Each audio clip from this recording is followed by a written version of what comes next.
Hello, this is Alexis, and today I'm going to talk to you about my first impressions with the electric unicycle Begode Master 2000 Wh battery Molicel version after a week of use. To give you a bit more context, I have ridden this wheel in a mix of road and off-road settings for around 150 miles. Today, I will discuss what I have disliked so far about the wheel, my approximate range test, the passable features on it, and finally, what I liked. Once I will have a bit more miles and I will have finished to install all the extra bits and pieces, then I will do a second review. So, without further ado, let's get started. The main thing I have disliked about the wheel is the seemingly rushed work it was put onto it. Out of the box, my very first impression was that the construction was fragile and plasticky. The trolley handle felt wobbly and weak compared to the more solid Sherman version. The lack of handlebars in the front and back made the transportation of the wheel extremely inconvenient, for instance when pushing it up to steep steps, lift it up from a fall, or simply raise it from the kickstand position. Luckily, it is possible for front and rear handlebars to be purchased separately and applied for obviously an extra expense. The screen lacked a protective film and was scratched from new. Not a deal breaker, but considerably annoying since it is not a cheap object. Moreover, the screen is not sealed properly, so I would be cautious about riding it in rain without a protective cover, as debris and water can definitely filter through the screen opening and end up on the control board.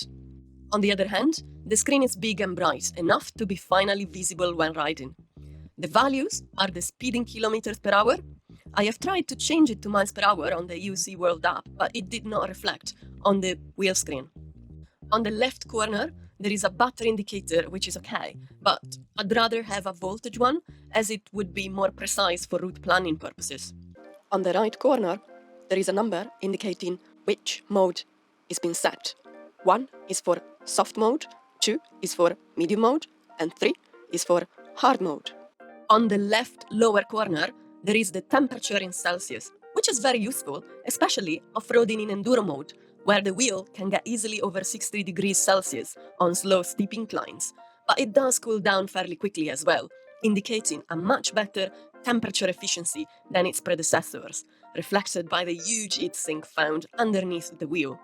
Big thumbs up here to Gotway. On the lower right corner, there is the total distance in kilometer done with the wheel. Yet again, nice to have, but not a game changer. It would be more valuable to have the ability to swap from single to total journey distances and vice versa. Now, another thing that keep on bugging me about Gotway software is the pedal dip on hard mode. I would expect hard mode to have the pedals stable and not digging down during turns. I wish they would fix it like they did with the EXN, which did not have any pedal dipping at all, with software upgrades. The thing that I've disliked the most, however, is the thin, fragile plastic cases surrounding the cells. I mean, getting such a poor quality construct on what arguably is the most expensive and delicate part of an EUC is outrageous. What was Gotway thinking? Witnessing firsthand such an abysmal material which bends at the touch, and it is so thin. After Begode products had an infamous history of fire incidents within the EUC community, it is beyond belief. So, I will have to invest more money to try and fix those the best I can until a good Samaritan, finger crossed soon, will come up with proper ones made of stronger material, such as fiberglass, carbon fiber, TPU, which will be hopefully waterproofed and sided with foam for extra protection.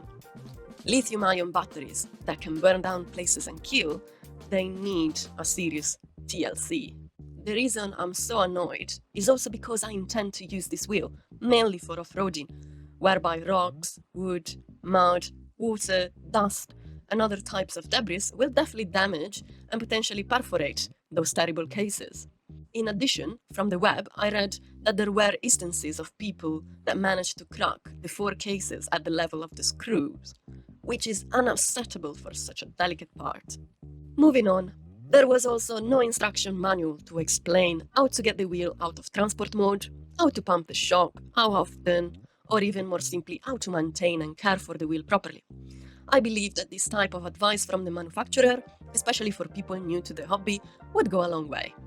The range is poor, obviously. No surprise there. I weigh 60 kilograms and the range I have got from 100%, which corresponds to 134.4 volt, to 12% battery capacity, which was around 108 volt, was 47 miles. The 108 volt mark I went down to was without beeps nor tilt back. I had just run out of time on that day and couldn't run it down further. However, this indicated that I could have potentially got around 50 miles of slow riding. My top speed on that day was 30 miles an hour, and on average, I was riding mostly single track trails at around 10 to 15 miles an hour, with steep inclines and downhill parts where regen charging was occurring. This data suggested to me that if I want to push it fast, my range will drop significantly, probably to 20-30 miles, whereas for a mix of slow and fast riding, it could be doable an average of 30 to 40 miles of range. This is definitely not ideal, especially at a 37 kilogram weight point, which is more than the EXN counterpart, which has more range, however no suspensions. Unfortunately, the technological advancement is not yet at the stage where we can have a perfect wheel. Compromises need to be made. And in this case, for me, one big compromise is the range. However, I have a 10 amp charger that should charge the wheel extremely quickly. Not sure really how much because I haven't tried it yet, but I will let you know in the future review. Moving on, the passable aspects of the wheel, which could be better but are still acceptable, are the front light, which is better than it was in my XN, and less bright than the one on my Sherman Max. Again, for night riders, the community offers brighter solutions, but DIY experience is needed. On the contrary, the backlight is the worst out of these wheels. Tiny and too dim to be of any use on the road. I will be removing it, as it is also an easily breaking point. The trolley handle feels wobbly and flimsy, but it does the job. It hasn't broken on me yet after a week of heavy use. I don't think, however, that it represents a suitable lift point. I prefer to lift the wheel from the honeycomb pedal holes when needed. The buttons are a bit stiff at first, to the point that I thought they might be broken, but with use, they soften up a bit, and they do the job as intended. The mudguard is present, however, it's not long enough to avoid splashes reaching the back seat. Moreover, the upper part of the wheel, including the shock, get very dusty and muddy, which may compromise its functionality and longevity. The shock and its linkage seem alright, although not perfect. The travel is only 80mm, which seems nothing compared to the 130mm of the Kingston S22. However, I cannot really comment on this aspect because I'm really ignorant on the matter, and I have no other form of comparison to make since this is my first suspension wheel. In any case, the Master is definitely not a jump wheel, as the metal construction of the base houses very thin layers, and the plastic battery casing can way too easily break. The pump that comes with the shock inflates it up to 300 psi. I have to be honest and say that I haven't even tried it. I bought straight away a different branded shock pump since I might need to reach 350 or 400 psi for bigger potholes and little jumps purposes, without fearing of bottoming out. My first time mounting the Master were not as easy as with other wheels due to the pedal height. It was also not as easy to take off due to the unbalanced setup, which has got more weight on the back due to the shock and linkage weight. Personally speaking, I would have loved to see an heavy strong handlebar at the front to make the weight a bit more even for an easier and faster takeoff, as well as the practicality of having attachment points on the front, more quality protection, and a lift point too. The kickstand is useful for certain use cases, but for off-roading, I find it more of a nuisance, therefore I will be removing it. The CST knobby tire is decent, especially grippy on mud, however I will change it to a Kenda knobby K262 due to its rounder profile that makes the wheel slightly easier to turn. And now, let's move on to what I loved about the wheel.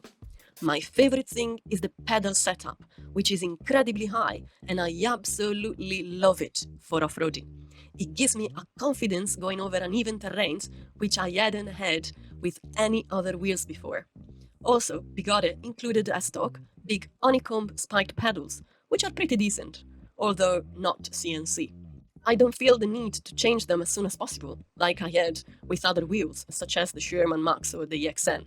The incredible performance of this wheel that houses 3500 watt C38 high torque motor and 134 volt system, which gives the best of all worlds: high speed, high torque, and fast acceleration capabilities, all combined in one wheel.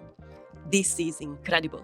This is the package I was waiting for, so no more having to compromise between high speed to keep up with traffic and high torque to manage very steep inclines with ease. For my riding style, setup, and choices, this wheel is definitely my best option to date. As a context, I use 40 psi on the tire to avoid as much as possible to bend the rim. I use between 300 to 350 psi on the shock and fast rebound so that the wheel is behaving better on bigger potholes, but it doesn't feel as smooth on tinier imperfections. Suspension-wise, as previously mentioned, the king is the Kingston S22. I have seriously considered purchasing the S22, but due to the lower pedal height, the wider form factor, which I find more uncomfortable, and even more backward weight due to the bigger shock and the motor slippage issues, I have decided to go for the Master instead. I still think, after trying this Master Molicel for 150 miles, that some form of suspension is better than none, and I have concluded that I will never go back to non-suspension wheels. And these were my first impression of the Master Molicel. I hope you enjoyed it. Ciao, ciao!